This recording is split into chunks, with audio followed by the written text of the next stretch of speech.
Hey everyone, welcome to another installment of Harry Potter Theory. In today's video, I'm going to be covering a topic that has been requested a lot in the comment section.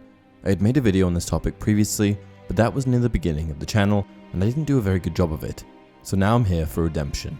The subject of today's video is, how did the motherly, nurturing and caring Molly Weasley defeat the powerful, infamous and feared Bellatrix Lestrange? Amidst the total chaos of the Battle of Hogwarts, there were many iconic moments, but there was one in particular that stuck out to me, as it put the power of love on display in totality. Jets of light flew left and right, and witches and wizards fought all over the place. But in one area of the castle, there was a showdown that meant everything for one person. That person was Molly Weasley. The caring, tender mother of the Weasley family and stand-in mother for Harry Potter had found herself battling with one of the most feared witches in the wizarding world, Bellatrix Lestrange. Bellatrix's fear-inspiring name and bloodthirsty reputation were well deserved, and she was known to have murdered and tortured numerous witches and wizards, including Neville Longbottom's parents. Her magical capabilities were more than impressive, and she was widely considered to be one of the most powerful and dangerous witches of her time. Bellatrix was also one of, if not Voldemort's most loyal follower, as well as his most powerful follower, after Snape. However, Snape wasn't a genuine follower. She was a frightening pureblood witch that came from the Black family, a long line of powerful witches and wizards with a twisted agenda.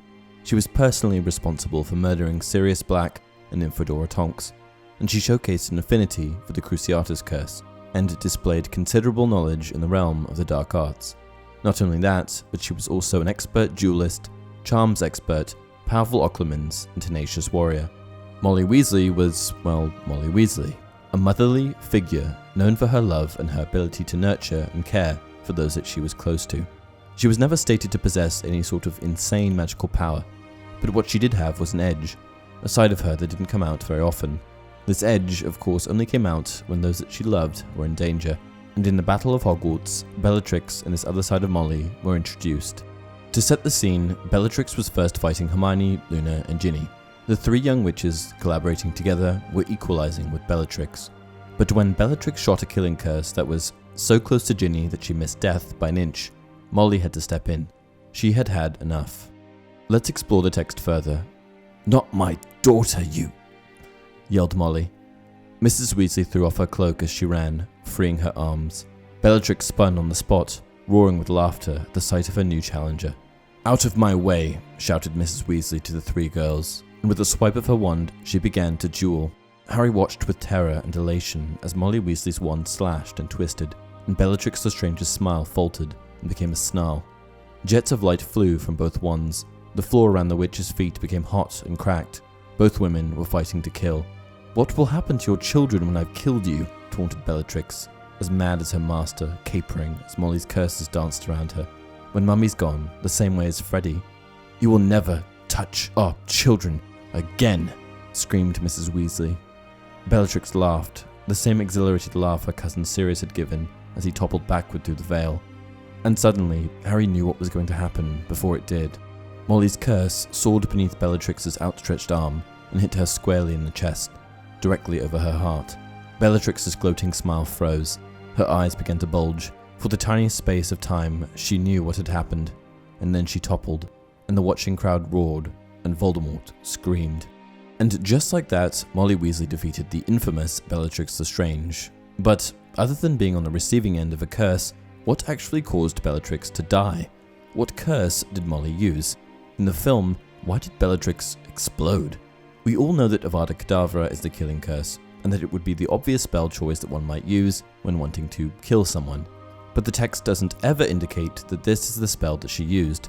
In the books, when someone uses Avada Kedavra, it almost always describes it as a green jet of light, and in this instance, it just wasn't the case. To further argue that it wasn't Avada Kedavra that she used, we need to remember that Avada Kedavra is one of the unforgivable curses. Not only is the use of these curses punishable, but their mere existence is frowned upon by regular witches and wizards. Molly just simply wouldn't have used it, even in these dire circumstances, as I feel that by using it, she may feel that she is stooping to the level of the bad guys. Additionally, Avada Kedavra just doesn't fit here. So, if we're pretty sure she didn't use Avada Kedavra, how did Bellatrix actually die? How else could Molly have killed her? This is where we need to dissect the text a little. Molly's curse soared beneath Bellatrix's outstretched arm and hit her squarely in the chest, directly over her heart. If it wasn't a lethal spell that Molly used, then to me it would suggest that the placement of the spell was a leading factor in Bellatrix's death. Stunning spells are popular among witches and wizards, and in my eyes, there are two possible non-murderous spells that Molly could have used, the less likely spell being a well-positioned Petrificus Totalis. Petrificus Totalis is also known as the full body bind curse, and essentially freezes, paralyzes your enemy. My thought process here is that because the spell hit Bellatrix directly above her heart, it could have frozen her heart and stopped it from pumping blood, effectively killing her. And while this does check out for the most part, I feel that it is more likely that Molly used Stupefy. Stupefy is both the quintessential spell that one might use to stun, and one of the signature spells of the good guys. A well-positioned Stupefy could have done just what Petrificus Totalis would have done, stopping her heart and ending her life. However, there's always the possibility that Molly simply used a spell that we don't know about. In the Harry Potter universe, there are probably thousands, hundreds of thousands, millions of spells that have been introduced since the dawn of magic, and I'm willing to bet that most modern-day witches and wizards only know a fraction of them.